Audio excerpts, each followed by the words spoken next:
Commence primary ignition. I'm just not the hero type, clearly. What a piece of junk.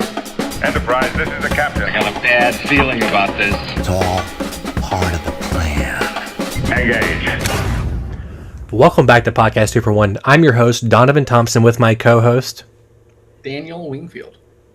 and we are doing episode 109 today. We are talking The Boys Diabolical season overview. And if you haven't already, hit that subscribe button, that notification bell. Assuming you're on YouTube, youtube.com/2for1studios, the best place to consume the content. There we have Podcast 2 for 1, as well as all the other cool content like 2 for 1 Backflash, 2 for 1 Collectors, and of course our weekly news show, 2 for 1 Joe Live, Mondays at 9 a.m. And if you didn't know, and I bet you didn't, we are sponsored by Kapow Comics, located at 4047 East Kill Avenue in Sherwood, Arkansas. There they have comic books, collectibles, graphic novels, and of course special guest appearances throughout the year.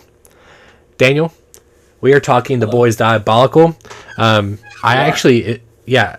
I initially had no interest in watching this, really, just because I think sometimes when universes start expanding and it just becomes more content, and sometimes the content's not as good as the original thing, then it's just more shit I got to do.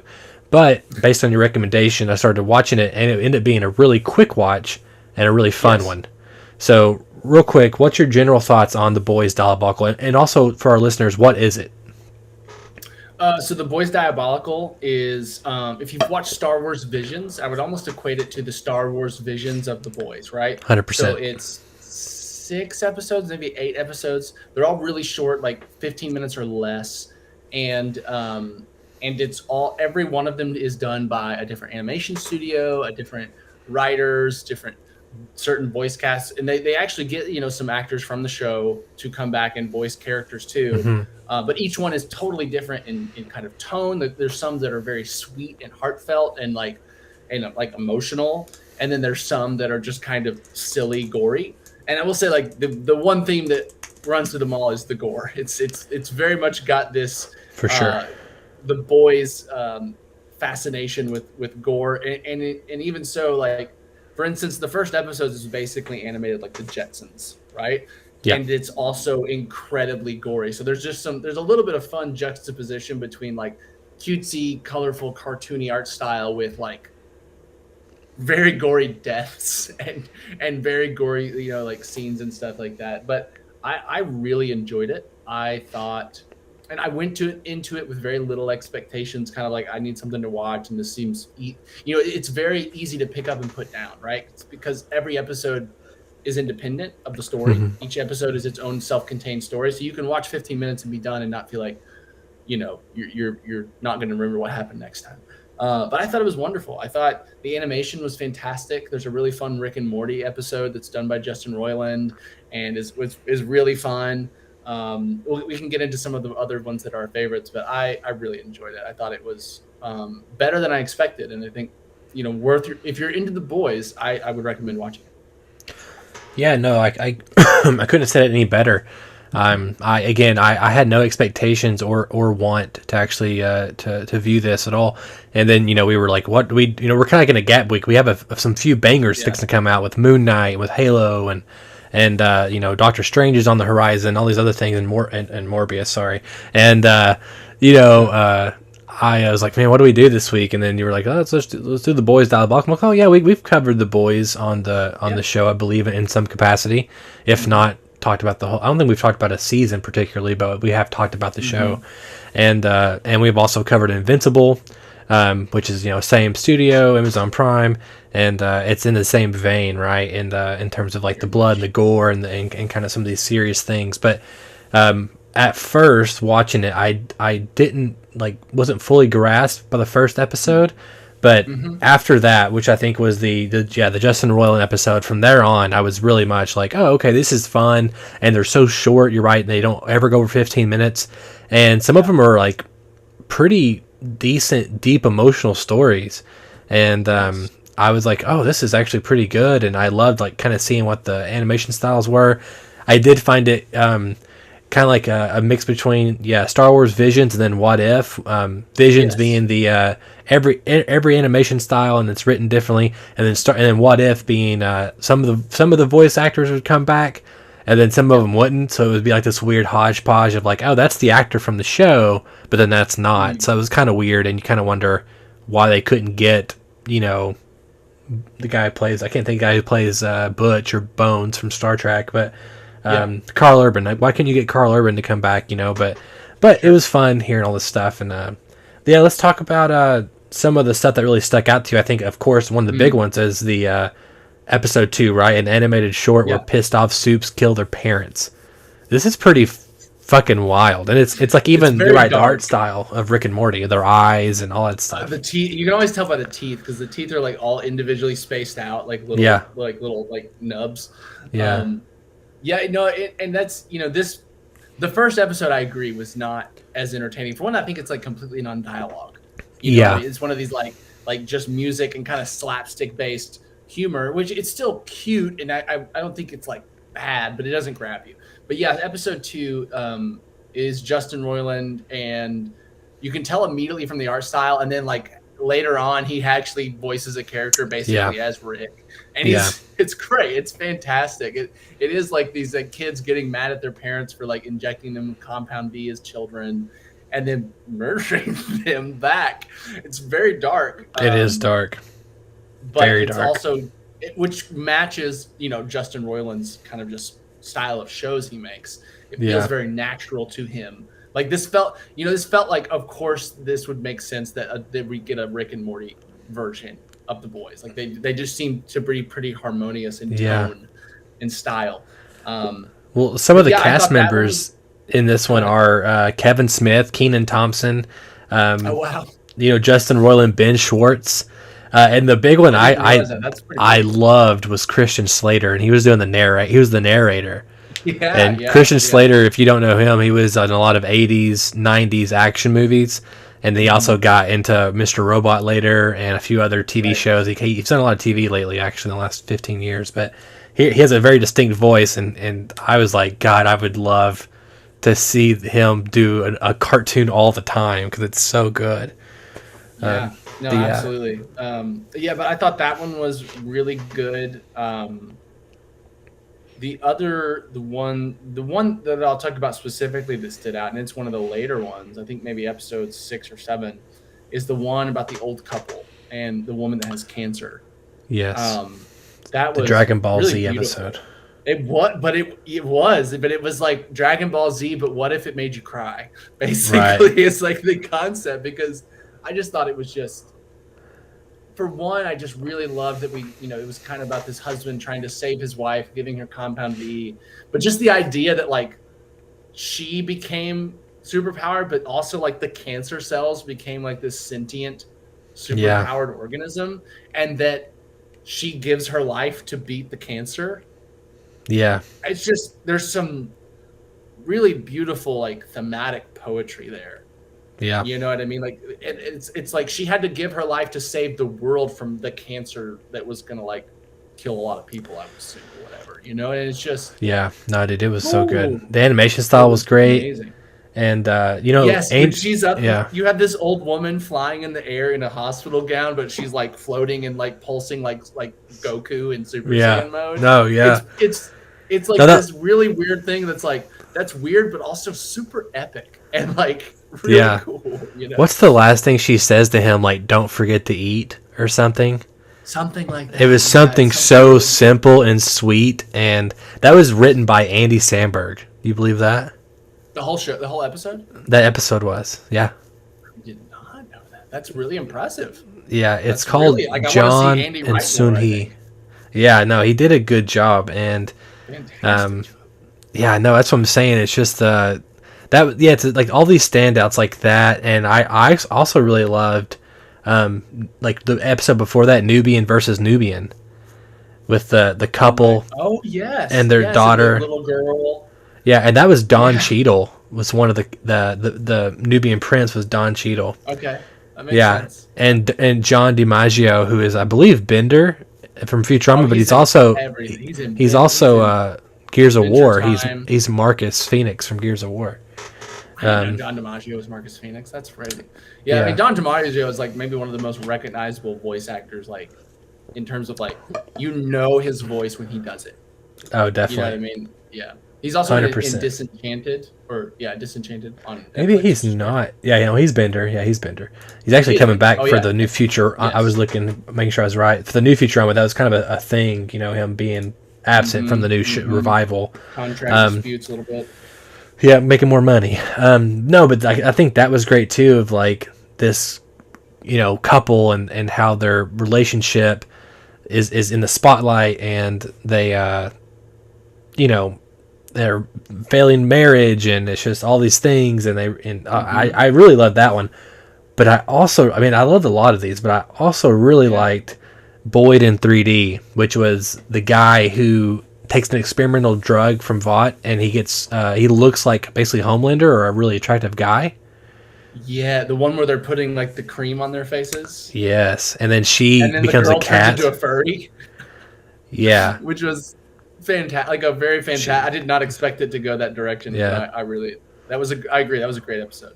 yeah, and they're getting all this love and attention, like Instagram, and they end up becoming. It's a commentary, of course, on what is a relationship and where do you get your love in it, and that's just great And, stuff. like kind of influencer culture. It's kind of this really Yeah. like thing about like if you could rub a cream on your face to look perfect, and then you live your life based on. It's just kind of wild. It's very, and I think that's the thing about this show is that every episode has this offbeat humor, this darkness humor to it. But I do think the old people episode was actually not very humorous, and I think that was why it kind of stood out too, because it kind of was kind of all about emotion and a pretty serious take on it. But it is like, what's cool about this show is that, and what I think is cool about it, even more cool than like What If or Visions, is that it is like at the base level saying, okay, let's play in the boys universe with animated characters and be funny and gory and dark humor and stuff. But at the same time, they're doing these very like pointed episodes that have like really interesting things that they're saying about our culture or relationships. And I think they didn't have to do that for this show. This does not feel like, that I didn't think they marketed very much out of the show. Like I was made aware of the show when I saw other people reviewing it, and I was like, oh, what is this? And I feel like they could have just kind of been like, okay, let's do funny gag stuff and make it gory and make it dark and do the boys. But instead what we got was, and there is some of that, like in fact, the first episode doesn't really have much it's trying to say. It's just this funny gag thing. But every other episode feels like it's got this undertone or this message that it's trying to say about something that is interesting, and that isn't just let's throw plot and humor together. It's got this heart to it in most of the episodes that is really endearing. And to me, it's like, I don't know. I think I enjoyed this more than What If or Visions in those ways. You know what I mean? And at the same, and what's interesting is that I'm much more fans of the IP of Star Wars and Marvel than I am the boys. But I think the way the boys did this show was at a different level than what we've seen from those other anthology animated shows. I think obviously I like those other IPs more. I just think this is my favorite The Boys content so far, because it's also bite-sized, and and most of the episodes are always are trying to say something, which I feel like The Boys almost is too long in some episodes. Like it's they got to kind of fill in all the gore and the raunchy stuff all the time, and it's really padded, those episodes, to me, and the tones and some of the stuff that's in it. But I don't know if I think this is much more, also infinitely more digestible than Star Wars Visions and What If, because they're shorter, there's less of them. But I'm not sure if, some of the stuff in Star Wars Visions, I think there's some of those episodes are so good that like that second episode by Studio Trigger, those are so good. I'm like, oh, I don't know if I like any of this better than that one particular thing, but maybe as a whole, I could get behind it maybe. And What If is also a weird thing because, it's not canon. These are canon, and it's canon but not canon, right? What If, but well, and I'll say I do agree that I think from a purely aesthetic and artistic view, I think Star Wars Visions is superior. Just in terms of like an episode by episode basis, I think the animation is just better for the most part. And part of that is because like The Boys is trying to emulate like that episode with not what's his name, the Australian guy, but it's not him.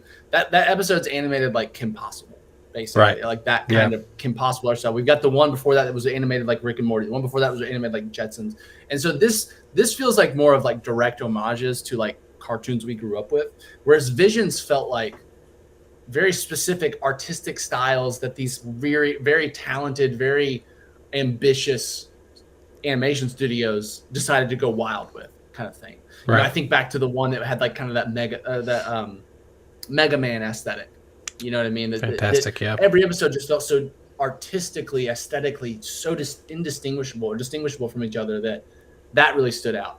I think on the narrative side, in terms of what was going on in the stories, the characters, and all that kind of stuff, and even just like how tight were each episode's story, and like did it feel complete even though it's short, kind of stuff. I think I give that nudge to The Boys, and I'll say, you know, narratively, character-wise, story-wise, I think The Boys, what they present is a bit more complete, a bit more of a full thought. You know what I mean? And I think some of the Star Wars Vision stuff, while gorgeous, like jaw-droppingly gorgeous, some of those stories felt a little half-baked, or like, okay, Sure. I see what you're going there, but I wish we'd done a little bit more with it, or that kind of stuff. So I think it's a thing of like, I think they're both remarkable for what they each do better, I guess. No, it makes total sense, and you're right. It's kind of weird that maybe it's just us and whatever the algorithm's doing to us, but it's weird that I didn't really see much about this. I remember them talking about it when they were talking about making it or in development, whatever, but I don't remember, you know, I haven't really seen anything other than when I'm on Amazon.com and I might see an ad, maybe, but I haven't seen anything about it again until you told me about it. I probably wouldn't have watched it otherwise. But I think honestly, some of the weaker episodes are the ones that deal with the actual characters within the show, like Homelander. Like I still like it because it's like a different thing. Like I think the last episode is like Homelander's first mission, and like his run in with I can't think of his name, the Black Noir. Black Noir, yeah, the Batman, right? And those are cool, but they just I don't know. I think they don't stick with you. They don't, like and I'm trying to think. When did the Boys? When did season 2 drop? Let's look here. 2020. Yeah, it went from. So 2 spin-off shows were ordered. Wow, so in one of those, so we have another spin-off show coming, but so when is this? When did this happen? July 2020. So it's been almost 2 years since we've had this thing. Okay, so that's another thing too. It's like, again, we talked about this I think last time, or what, I can't remember what show it was or whatever, but we've had these gaps in years now, and it's kind of it's been a little more difficult kind of getting back into some of these shows. And we did just have the Boys trailer drop like a couple weeks ago. And did you get a chance to watch that? Or I did, yeah. It didn't do much for me. I mean, yeah, I'm already planning on watching the season, and I, The Boys is a show that I think at first I didn't love it just because I felt like it was trying to be like edgelordy a little bit. It's Sure. like, what if superheroes are edgelords? Like, kind of was the concept a little bit. But I do think it has some good characters, and it has some good development with those. And at this point, I'm kind of interested in, I'm just kind of like, I want to see how the journey ends. But that trailer, like honestly, like it had that shot with, is it Billy? I'm pretty sure his name's Billy. Billy Butcher. Billy Butcher, like his eyes glowing, like he has superpowers now, and I was like, oh, I don't even remember that being. I guess that was like a end of the season 2 reveal that I'm just totally forgetting at this point. Yes, yeah, I was feeling the same way. I was like, wait a minute, I don't remember them getting the Vought powers. I remember like him sitting there on the. I think his wife gets killed, right? And he's sitting there on the porch or something with his son, or Homelander's son with his wife, or something. And I don't remember either. That's kind of the thing. I'm like, man, I don't want to go back and watch these again, though. I may have to watch a recap video. I know. But I know. I am kind of to a place, even with The Boys Diabolical, I'm kind of to a place with it where I'm like, I would like to see the show start winding up to its climax. Like I think season 5 would be plenty. But it also feels like with them ordering another spin-off show on top of Diabolical, that we're going to get like an expanded universe kind of thing. And I'm like, man, like, remember the days, granted Breaking Bad does have Better Call Saul, but it's also ending. Like, remember the days when we were just having like these finite seasons, and it still happens, but it feels like it's getting to almost like MCU levels where we're having to watch 7 different TV shows to know everything going on. I agree. I almost feel like in the same way that we've been dealing with sequel culture a lot with the movies, like everyone, if a movie makes money, they want a sequel because it's a safer bet to invest in that because it's an established IP. There's going to be an established fan base, right? It's just at a financial level, it's smart. And I feel like instead of sequels now, we're getting spin-offs where it's like you establish a world, you establish an IP, and instead of just doing the same characters over and over again, which I think it gets old, we're doing these spin-off shows. We're taking maybe the side character. I mean, the Batman is a great example of this. We're not getting like we are going to get a second Batman movie, but it felt like the Penguin and to somewhat Gordon's were mainly there to be established for their own spin-off shows on HBO Max. It kind of feels that way in some way. Actual involvement in the plot, like how pivotal they were. It was like, well, that could have been anyone, but it's only him because you're making a sideshow kind of thing. Right. And I do think it is like, I get that everyone wants to be Marvel because Marvel is just prints money. And at the end of the day, this is Hollywood and these are businesses and they also want to print money. But there's not enough room in the kind of social zeitgeist for that many extended universes. You know what I mean? It's kind of like even like when you look at the streaming wars that we're in now, it's like we're hitting a breaking point where there's just too many providers now that things are being segmented out like they were with cable, but it's streaming. And it's going to hit another breaking. It's going to kind of burst the bubble again, and then we're going to have to figure out what's next. And I feel like that's a little bit how we are with these extended universes. It's like, I don't have time to be invested in the DCEU and the MCU and Star Wars and New Trek and The Boys. And you know what I mean? It's just like, I just don't have enough energy to really be a really big fan of all of those at the same time. I've kind of got to pick my battles. Yeah. And it's like, I would rather these studios be worried about just making good content, good movies, good shows with good actors and good directing and good writing than they would be about like how quickly can this show spin off all these other shows, right? Like, remember that Jupiter Rising show that came out like within the last year or two that was awful? If that had been successful, I kind of liked it actually. I know, but yes, I remember had, Jupiter's Legacy, I believe. Yeah, Jupiter's Legacy. That's right. I had big problems with it. If that was successful, we would already be having like announcements of spin-offs of that show. Yeah, you're right. It's guaranteed. Netflix would have been like, cool, this is our MCU.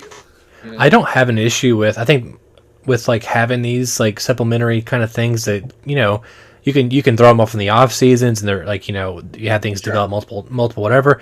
I'm okay with that, but I think the thing that bothers me that I feel like is fixing to start happening and is happening in some ways is the idea of like, okay, like example, Stranger Things, they announce, okay, this season and the next season is going to be the last season with this cast of characters. And it's like, okay, so you know they're going to have the Stranger Things name and after this last season's over with, but it's just going to be a whole new cast of characters, a whole new whatever, which is fine. You know, like you are closing that chapter, but you're just using the name of the IP to keep the lucrative part going. Yeah. I would rather have these like closed off like books. You know, I'd rather like, okay, here's the Stranger Things book, and I get to go from even with its supplementary thing, hits the whole package, and then I get to go to this thing that's like Stranger Things, but it's not, you know, it's same creators, whatever, but they're doing something different, or I don't know. You know what I'm saying? Like there's something about it. It feels never ending, and it feels like, man, I'll never be able to not watch this, and it also feels exhausting thinking I have to watch this for 20 more years until the IP is run into the ground.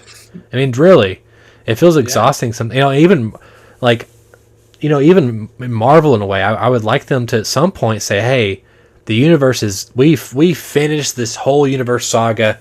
Let's reboot from the start.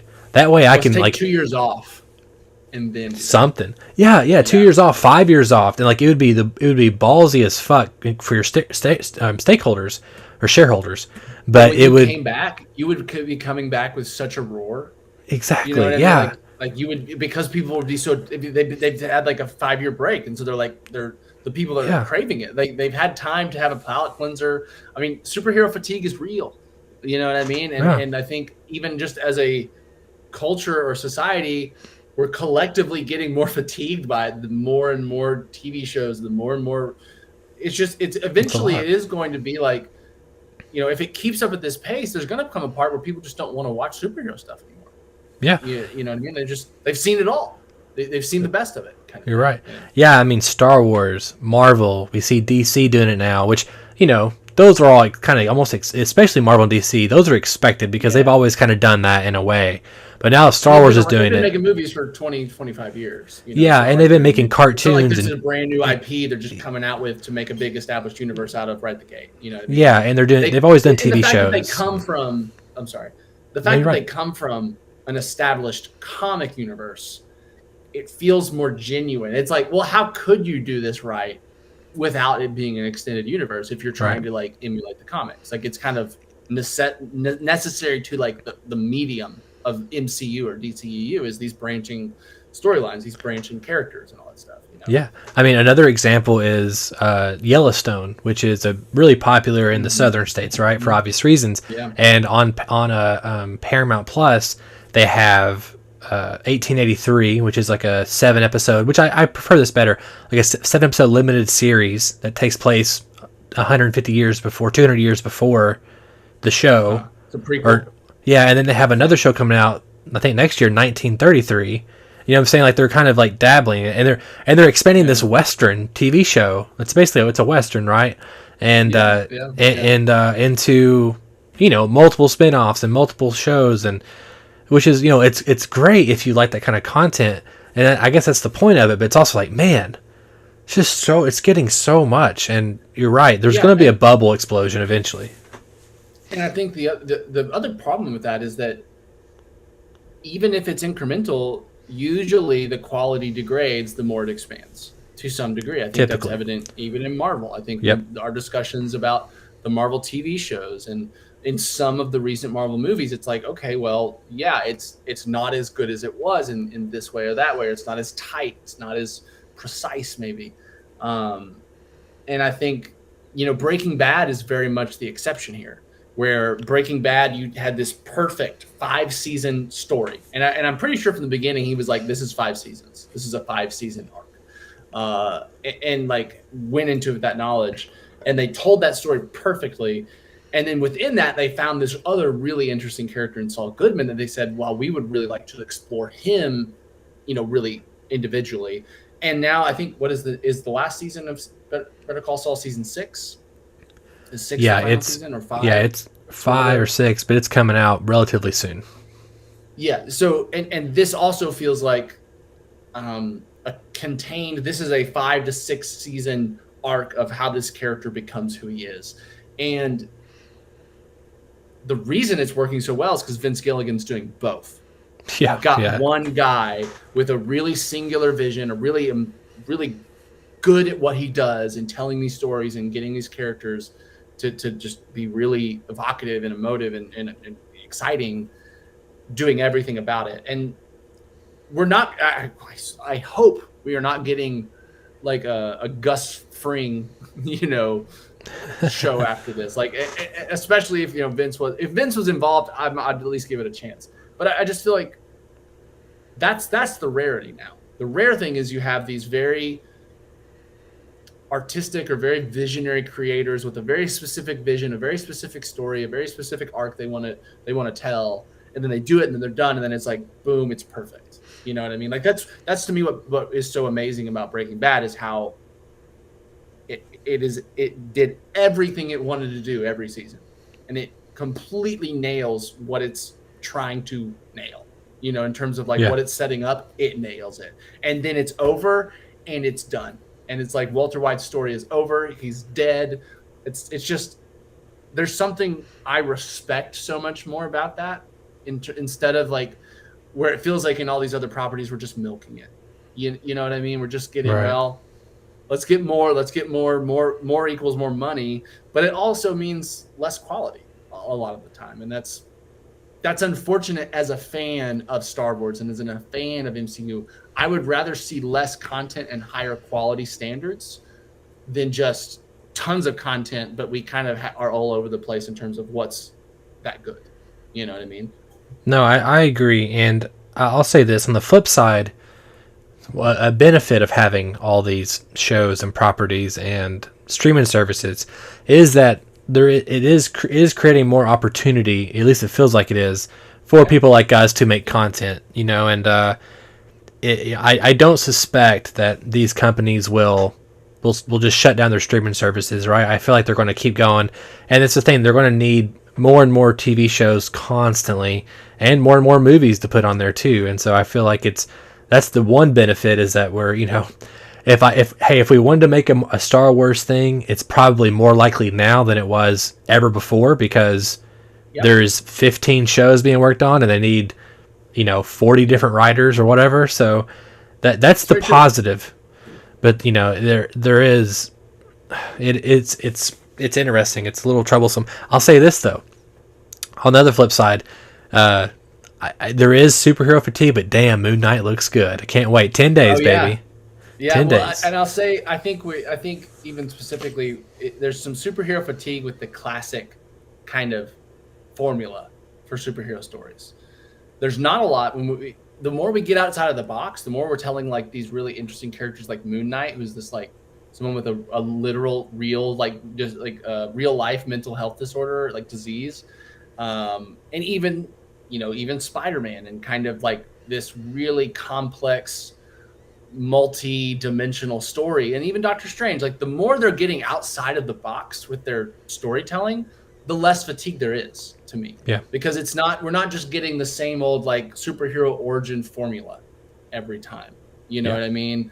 And I think that is the and I think that is where like, it's exciting to have Marvel just going into like nutso multiverse dimensional shit. Like we're getting into this like stuff that only the nerdiest of nerds actually knew about before Marvel started doing it in the theaters. You know what I mean? Right. And we're making it like massively palatable, or everyone, so many more people are like getting interested in these just batshit storylines, honestly.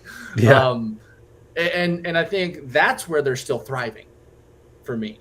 It's in the other areas that they're just kind of repeating a formula of like, okay, well, how do we do, that's even what I was feeling when we got to like Doctor Strange, his origin movie, where it's just like, okay, it's good, but I feel like I've seen this movie, but you swap out the proper nouns and the dialogue, and it's like the same format as like the first Captain America and the first Iron Man and the first this and the first, you know what I mean? And I understand it. I'm a little more forgiving, but I totally understand what you're saying. But I think bottom line here, guys, I know we're talking about Marvel now, but The Boys, Diabolical, go watch it. I'll watch season 3. I may watch it at my own leisure. We may cover it on the pod, depending on how fast we burn through it or whatever. We'll see what happens. Again, there's a lot of shit to watch these days. But Daniel, how can our listeners write into us?